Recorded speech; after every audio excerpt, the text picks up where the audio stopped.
Basta mga ka-hobbies, pag-uusapan natin ang no gain, no love. So, tingnan natin yung sa spoiler muna. Mabibilang ako ng 5. 1, 2, 3, 4, 5. So, mapupunta muna tayo dun sa parang pagkabata ng babae. Hindi ko sasabihin yung name para panoorin nyo sa pangalan.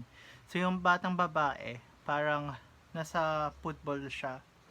Pero naglalaro siya ng parang volleyball yata or something ganun.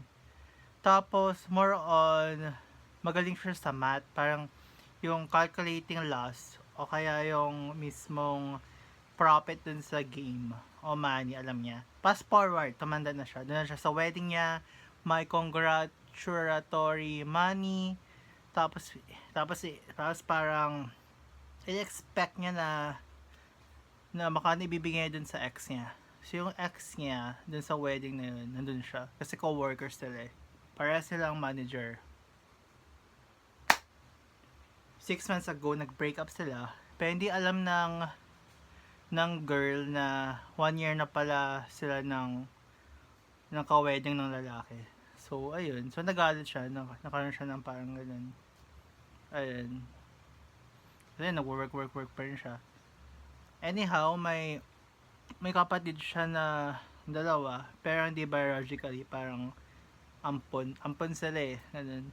Yung isa writer, yung isa taga-audio, parang voice over, ganun. Anyhow, dun sa convenience store, may isang, matagal pa pala yun. Yung lalaki, maganda yung story guys, kasi about siya sa, more on parang sa sistema ng Korea na, yung sa money, ganun. Ayun. So, ano ba nangyari? Ang tiray ni guy na, yung isang guy to from the convenience store na mag-apply. Pero parang na sexual harass yung parang applicant na babae. Kaya in-record niya lahat. Tapos, ayun, parang nilagay yung ebidensya. Tapos, ayun. Tapos, makaaway pala muna sila yung babae tsaka yung main guy tsaka yung babae.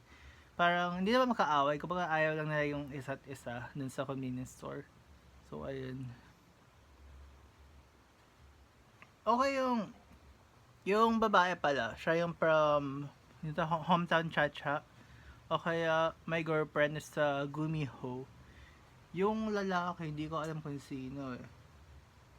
Anyhow, the more na-speak ako, the more na masasabi ko sa inyo na yung kwento. Kaya hindi ko man na sasabihin yung lahat ng kwento para hindi kayo ma-spoiled dun sa mismong drama, no gain, no love. Maganda yung main characters, yung pagkagawa, maganda din yung music, ganun. Dun sa main role ng guy, hindi ko alam kung magaling pa talaga siyang actor. Dun kasi nasa yung main actress, parang nalaman ko na yung mga napahal ko din yung My Girlfriend sa Gumiho, Hometown Chacha, mga ganun. Pero so far, yung lalaki naman, hindi ko alam kung ano yung mga nagawa niya. Maganda to kasi parang magaling yung pakagawa kasi more on i-calculate mo yung risk dun sa love tsaka dun sa mismong finance ng wedding. Anyhow, yun ang yung parang yung K-drama review ko. Thanks for watching kay LJ Hobbies.